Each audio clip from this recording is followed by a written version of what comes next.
Boom! What is up, our Will Feel number one fans? Fans of it. This is Scott Casey Gale. Will Feel number one today. I'm gonna give you my recap and review of The Walking Dead season 9, episode 3, entitled "Warning Signs." It was directed by Dan Liu, and it was a really good episode. A slow episode, but a good episode.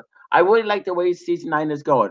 All right. Apparently, NF isn't long enough to create a peaceful community on The Walking Dead. Now the Savers are gone missing.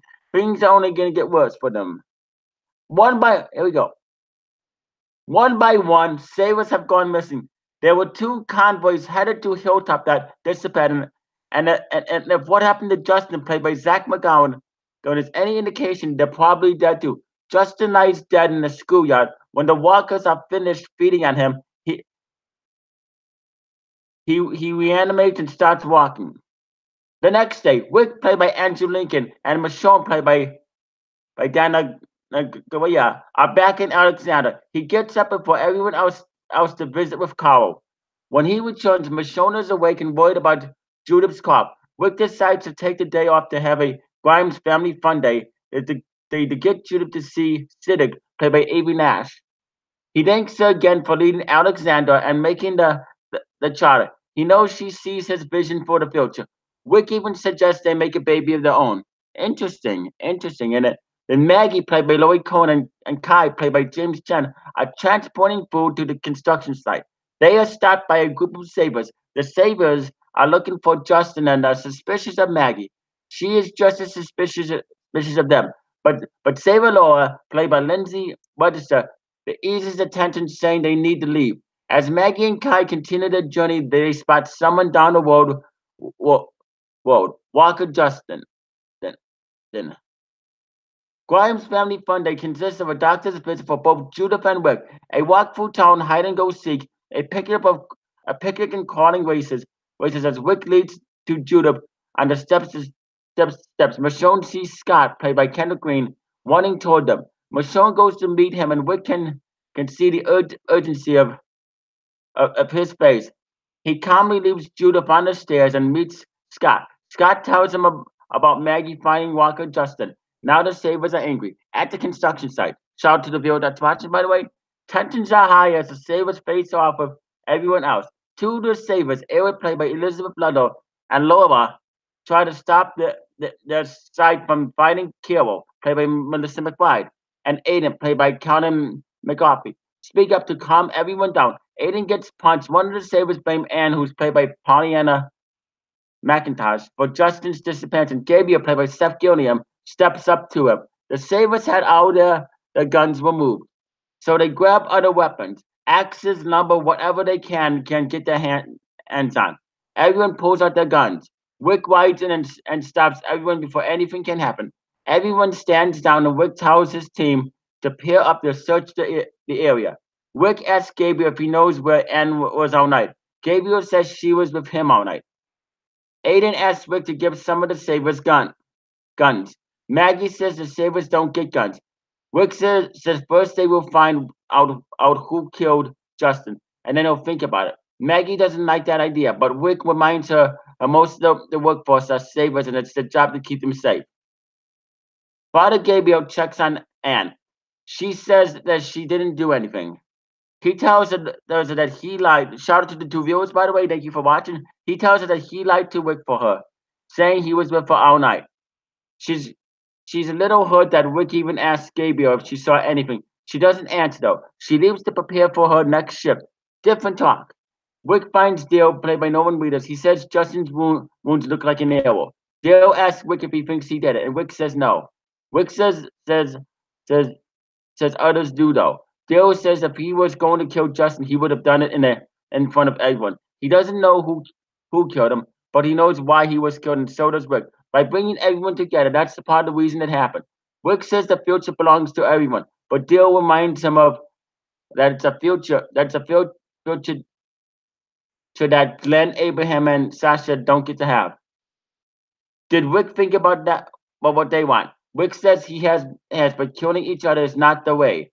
The world already belonged to the dead. Rick asks Dale to try even if he doesn't agree. Let let people see it, and maybe people could move past everything that's happened, and maybe it will be one of the best decisions he's made. like not killing the guy who left his brother on a rooftop to die. Several of the crew search the area for anything suspicious. Maggie and Cindy, played by Parker, see a bunch of walkers headed to the abandoned house. Cindy knows the area because she used to live around there. There's a loose panel on the roof that is banging against the house. They have to fix it before it draws in more walkers. While they are fighting, Cindy falls through the porch. There are walkers inside the house, and they bust through the door. Maggie is able to fight off the walkers, but one of them has Cindy pinned down. Dale and Rick show up just in time to save her. Rick radios another group that was supposed to meet them at the house. They go to search for the group and find Beatrice, played by Brianna Venkis, unconscious on the ground. She says Eric called in the all clear. They started walking towards the road and someone hit her from behind. Maggie finds their radios. Eric has been taken. New search. The leaders convene back at the camp. The Savers don't know about Eric yet. Kiro says if they can't find her, then the sanctuary is gone. Rick is concerned that the bridge won't get completed. Jerry, played by Cooper Andrews, asks, "What will happen if they find who took her? Who decides what happens to them? Would be a Gregory or Negan situation?" Cindy says when the time comes, they will get what they deserve. Rick tells him to pay up and start looking. Rick and Kiro search together. Kiro says she saw the war beginning again. She wanted to pull the trigger to stop it. Before that started, if they don't find Eric, it will start all over again. Rick tells her about his talks with Negan again, and he says he wants to kill him every time. Rick thinks about everyone they have lost. He knows he needs an honor to build life, not take it. Every life counts now. Dale and Maggie talk while they search while they search. Maggie says that part of her wishes is she could see them things which way. When she looks at Herschel, she thinks about how things could have been, and she can't let that go. Dale says she shouldn't have let it go. He hasn't let anything go. Maggie thinks what Rick is doing is right for the future and better for Herschel. They see a walker crawling toward a dead body. Maggie kills the walker, and Dale pulls an arrow out of the dead body. He knows who took Eric. Later that night, Anne shows up at the junkyard where she used to live. She opens a metal box and finds a radio. When she gets on the walkie, she refers to herself as Jadis. A man answers back asking if she is an A or B. She asks if he took the savers, but he says they haven't taken anyone. He says the deal still stands. Does she have an A or B? She says neither. It's just her now, and she's paid her share. A man says she's been compensated and asks for an A. He will meet her the next day. Father Gabriel followed Anne to the junkyard. He asks her who she was talking to and what she did. Anne says she did some bad things before. Gabriel gets upset. He stood up for her and he cares about her. Anna's Jadis would trade people for supplies. She tells Gabriel that she tried to fit in, but they will never trust her. She asks Gabriel to go with her, but he refuses. He says he has to tell Rick about her. That's too bad. And for he has B. She hits him on the head and knocks him out. And then every life counts. Joe is alone looking for clues. She hears her walking nearby and goes to check out her. It's Jed, but he's not Jed. But he's not dead. DJ player Matt Magnum comes out of the woods about the same time that Jed grabs Carol and holds a knife to her neck.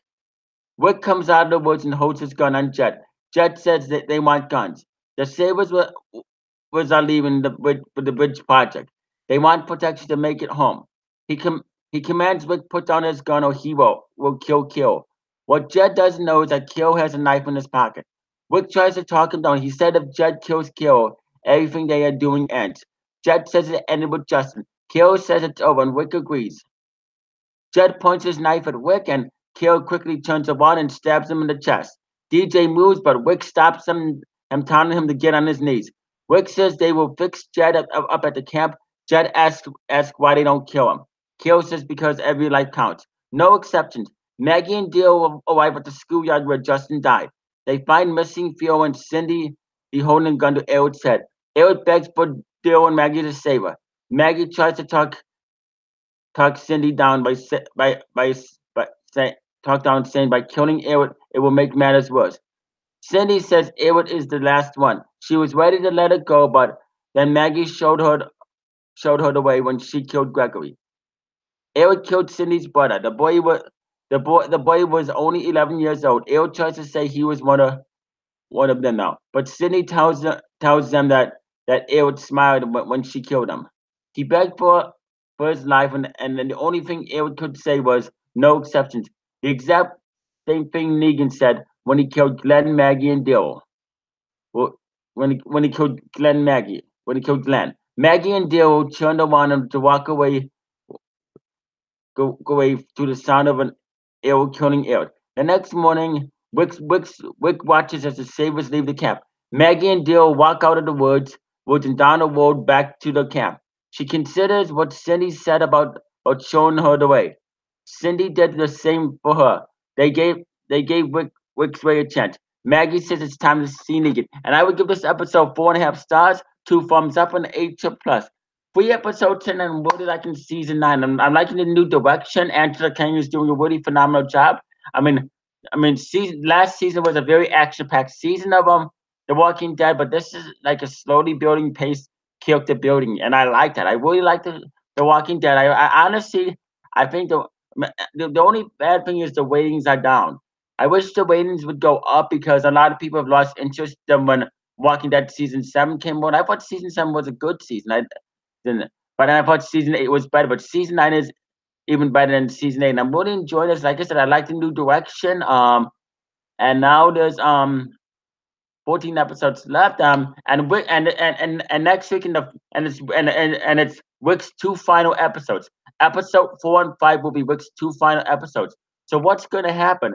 Is Rick gonna die in his final episode, or is he gonna walk into the sunset? I think Rick is gonna somehow survive, or they're gonna leave that open to the fans. Is Rick gonna die?